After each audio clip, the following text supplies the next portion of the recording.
भक्त ने पूछा भगवान से, भगवान मुझे अपनी पूजा करना सिखा दो, पूजा क्या है? ऐसी पूजा बता दो जिस पूजा के करने से आप प्रसन्न होते हो। ऐसी क्या पूजा मैं करूं जिस पूजा के करने से आप प्रसन्न हो जाओ? तो भगवान ने कहा, अपने कर्म से किसी और के चेहरे पर स्माइल ला दे, और जब तू अपने कर्म से किसी के चेहरे पे स्माइल ला देगा तो मैं तुझसे सबसे पहले प्रसन्न हो जाऊंगा। वही मेरी पूजा है। जब तुम किसी को प्रसन्न करने की कोशिश करोगे, मेरी पूजा उसी में हो जाएगी। तो एक बॉलीवुड में गाना भी था, किसी का गम ले सके तो ले उधार, जीना इसी का नाम है ना? अच्छी चीजें कहीं से भी उठा सकते हो आप। तो जो किसी को स्माइल दे सके, प्रसन्नता दे सके, आनंद दे सके, सच्ची भगवान की सेवा है। तो ये जितने भी सीनियर लोग यहां बैठे हैं, अपने बच्चों को ये पाठ जरूर पढ़ाएं। और एक बात, जितने भी इस समय स्कूल में जो हिंदू लोग अपने अपने यहां स्कूल चला रहे हैं, उन सब से मेरा एक आग्रह है कि आप अपने बच्चों को कहिए, कल्चर टेररिज्म की बात बता रहा हूं, रोज मैं बोल रहा हूं कल्चर टेररिज्म पे, और ये बहुत बड़ा, एक इतना बड़ा आतंकवाद है कि आप कल्पना नहीं कर सकते। सरहद पार से कोई आतंकवादी आता है, गोली मारता है, 10, 20, 50, 100 को मारता है, लेकिन इस कल्चर टेररिज्म ने मानव को नहीं, पूरी मानवता को ही मार दिया, पूरी मानवता को मार दिया। मैं आपसे उससे आग्रह करूंगा, ये मत सोचिए कि महाराज जी रोज रोज क्यों सुना रहे हैं। जब तक तुम नहीं बदलोगे मैं भी नहीं बदलने वाला। तुम अगर जिद करके बैठे हो कि हम बिगड़ के ही रहेंगे, तो मैं भी जिद करके बैठा हूं कि मैं भी हर दिन सुनाऊंगा। आखिर कभी तो सुधरने का मन होगा तुम्हारा भी, कभी तो प्लान में आएगा यार ये कह कह के मर जाएगा, उससे पहले सुधर जाओ। कभी तो आएगी नहीं ये बात, तो मैं बोलूंगा, रोज बोलूंगा। कल्चर टेररिज्म क्या है? वो हमारे विचारों के थ्रू हमारा कत्ल कर रहे हैं, हमारे कर्म के थ्रू हमारा कत्ल कर रहे हैं। स्लो पॉइजन जिसको कहते हैं, उन्होंने वो हमें दिया है, अपना कल्चर हमारे सर पे थोप के। कॉन्वेंट स्कूलों में कहा जाता है आप तिलक लगा के नहीं आओगे। कॉन्वेंट स्कूलों में कहा जाता है आप कलावा नहीं बांधोगे, आप कंठी नहीं पहनोगे, यहां आके आप राम राम नहीं बोल सकते। ये ड्रामा, ये देखो शब्द सुनना उनके, ये टीचर्स के शब्द सुना रहा हूं मैं आपको। ये ड्रामा, ये पाखंड घर में करो, यहां नहीं। और आपने बहुत 2-3 महीने पहले एक न्यूज भी देखी होगी कि हमारी बेटी कॉन्वेंट स्कूल में मेहंदी लगाकर चली गई थी। न्यूज सुनी कि नहीं मुझे नहीं पता, देखा कि नहीं आपको पता है, लेकिन उसके हाथ से मेहंदी जबरदस्ती पत्थर से रगड़ दी गई और उससे कहा कि जब तक ये मेहंदी नहीं हटेगी तू स्कूल में क्लास नहीं ले सकती। ये है कल्चर टेररिज्म। जब मेरे भारत का संविधान मेरे धर्म की रिस्पेक्ट करना सिखाता है, जब मेरे भारत का संविधान मेरे देश में मेरे धर्म का पालन करने की हर किसी को आजादी देता है, तो कौन है वो लोग जो एक स्कूल खोलकर मेरे कल्चर को मिटाने की कोशिश कर रहे हैं? कौन है वो लोग? मैं सरकार का ध्यान चाहूंगा, हर एक प्रदेश की और देश की सरकार से, कि कॉन्वेंट स्कूल जो चल रहे हैं उनको कह दिया जाए कि कोई भी ऐसी स्थिति घर में, स्कूल में पैदा नहीं होनी चाहिए जहां पर तिलक नहीं लगाने दिया जाएगा, या ये जितने भी पाबंदी हैं ये इस देश में नहीं चलेंगी। क्यों? ये देश अपनी अच्छी अद्भुत परंपराओं से ही चलता आ रहा है और उसी से चलेगा, और तिलक उसमें सबसे पहले है, प्रधान है।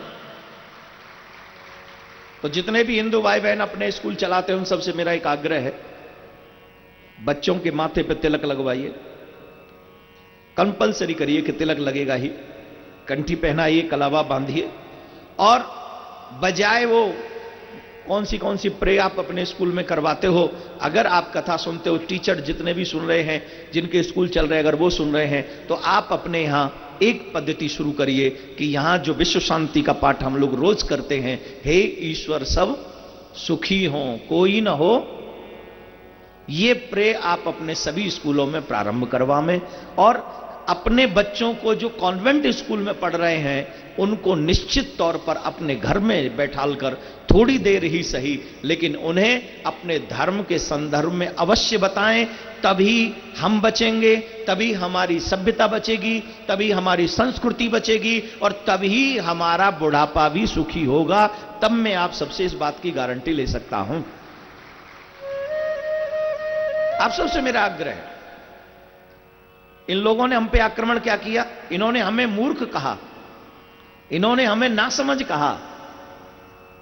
ये कहते इनकी पद्धति तो पुरानी है, ये नहीं जानते कुछ भी, हम नहीं जानते कुछ भी। आज नासा कह रहा है, नासा सा जान गए क्या? नासा समझ गए ना? सबसे बड़ा वैज्ञानिक सेंटर, बड़े सेंटीमीटर लगा लगा के कह रहे हैं कि पृथ्वी से सूरज की दूरी इतनी इतनी है। कह रहे हैं ना, बता रहे हैं ना। अब कल्पना करिए, इनका विज्ञान सही है कि हमारा विज्ञान सही है? आपको मालूम है यहां से कितनी दूरी है सूर्य की? मालूम है कि नहीं? हनुमान चालीसा पढ़ते हो? पढ़ते हो कि नहीं हनुमान चालीसा? बच्चों से करवाते हो? मोबाइल तो झट से दे दे तो बच्चों को ले ले। हनुमान चालीसा का पाठ नहीं करा सकते? एक हनुमान चालीसा का पाठ आपका बच्चा नहीं कर सकता आपके कहने से? यह है कल्चर टेररिज्म। आपका बच्चा रूम में बैठ के क्या करता है? कौन सा? जॉनी जॉनी जस पापा। पापा और पापी दोनों एक जैसे। जॉनी जॉनी जस पापा इजीली बोलता है, ईटिंग शुगर। लेकिन धन्य हैं उस परिवार के बच्चे जो बोलते हैं जय हनुमान ज्ञान गुण सागर, जय कपीस लोक उजागर, रामदूत अतुलित बलधामा, अंजनी पुत्र पवन सुत नामा। मैं गर्व से कह सकता हूं वो परिवार हमेशा सुखी रहते हैं जिन परिवारों में छोटे छोटे बच्चे मंदिर में बैठकर हनुमान चालीसा का पाठ करते हैं, भगवान का भजन करते हैं। वो परिवार भारतीय परंपरा को निभाते हैं। विज्ञान की बात कर रहे थे। आजकल के युवान जो कॉन्वेंट स्कूल में जाते हैं, listen to me my dear, I don't know how to speak in English but I try to for you, I am trying only for you.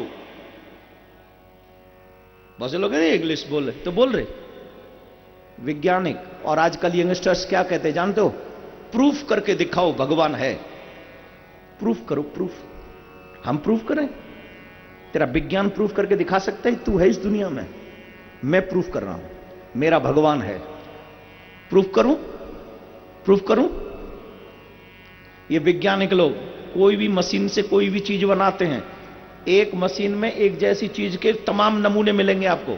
मिलेंगे कि नहीं? यहां हलवाई भी बैठे होंगे, जब ये लड्डू बनाते तो इनके लड्डू में वही स्वाद आता है, एक जैसा ही, एक कलर के, एक ही साइज के। हां या ना? हां या ना? भगवान ने संसार की सृष्टि कितने, ये संसार की सृष्टि किसी विज्ञान ने की है कि भगवान ने? पहले ये बताओ। इस संसार में एक भी व्यक्ति ऐसा बता दो जो उस जैसा फीचर उसका है। किसी एक की भी शक्ल मिलती हो? बोलो। किसी एक के भी फिंगरप्रिंट्स मिलते हो? किसी एक की भी आंख की वो पुतली मिलती हो?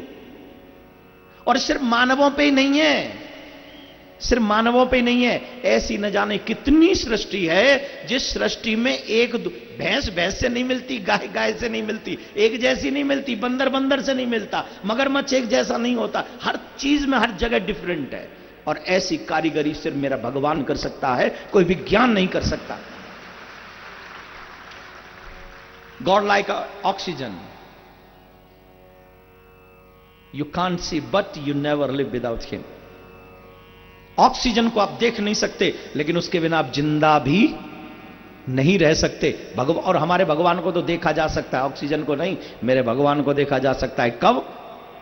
जिनके नेत्र प्रेम के खुल जाएं या ज्ञान के खुल जाएं तो वो भगवान को देख सकता है। तो मैं बात कर रहा था हनुमान चालीसा की। इन वैज्ञानिकों को बताता हूं, ये आज बता रहे हैं। क्या बता रहे हैं? कि सूर्य इतनी दूरी पे है धरती से। हनुमान चालीसा का पाठ कौन कौन करता है? हाथ उठाइए। तुम तो वो भी नहीं करते, तेरा क्या होगा रे भैया? क्या होगा बोलो?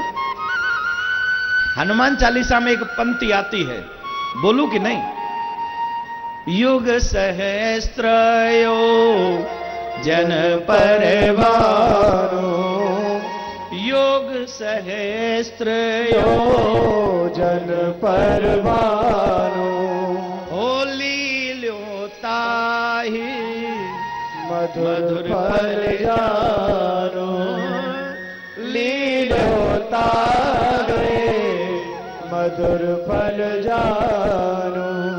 इस पंक्ति में सावधानी से सुनना, इस हनुमान चालीसा की पंक्ति में गोस्वामी तुलसीदास बाबा ने पूरे की पूरी धरती से सूर्य की दूरी वर्णन कर दी, बिना किसी वैज्ञानिक के सबूत के, बिना किसी विज्ञान को इस्तेमाल किए, किसी धातु को इस्तेमाल नहीं किया उन्होंने। आप इसका अर्थ निकाल लेंगे, मैं तो सिर्फ इतना ही बोल के छोड़ रहा हूं आपको। इसमें, इस पंक्ति में पृथ्वी से सूर्य कितना दूर है वो लिखा है। अब आपको पता चल गया कि बताऊं कितना दूरी पे है? बताऊं? तुम पे वो भी मेहनत नहीं होगी, तुम वो भी सर्च नहीं करोगे। पहले वैज्ञानिकों से पूछ लेना कितनी दूरी पे है, और आपको मैं बता दूं 1 अरब 53 करोड़ 60 लाख किलोमीटर की दूरी पर है यहां से सूर्य भगवान का लोक। 1 अरब 53 करोड़ 60 की किलोमीटर की दूरी पे है, और ये पूरा हनुमान चालीसा में गोस्वामी तुलसीदास बाबा ने स्पष्ट कर दिया। लेकिन इसे कहते हैं कल्चर टेररिज्म। हमारी जानकारियों को छिपाकर, हमसे उन्हें झूठा बताकर, फिर विज्ञान का नाम देकर हमारे यंगस्टर्स के आगे परोस दिया गया और कह दिया गया कि ये है वो, तुम्हारा कुछ नहीं। और इस चक्कर में हमारे बच्चे हमारे धर्म से, अपने आप से, अपनी पहचान से दूर चलते चले जा रहे हैं, और हम सब गुनहगार हैं, हम सब गुनहगार हैं, अपनी पद्धति, अपने संस्कार को छोड़कर, अपनी सभ्यता को छोड़कर।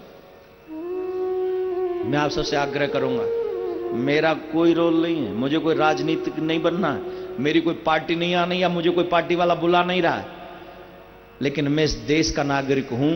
इस देश के बच्चों को पथभ्रष्ट होते हुए देखना नहीं चाहता हूं। इसलिए हे भारत के माता पिताओं, मैं आप सबसे आग्रह करता हूं, प्लीज कम से कम अपने बच्चों के लिए तो अच्छे माँ बाप बन जाओ, कम से कम अपने बच्चों का भविष्य तो संभाल लो, कम से कम अपने बच्चों को तो सही दिशा दिखा दो।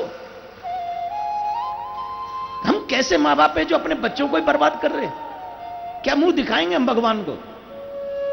मैं आप सबसे आग्रह कर रहा हूं, please, this is my request of all of you. मैं सबसे प्रार्थना कर रहा हूं, आप प्लीज उसको मानिए।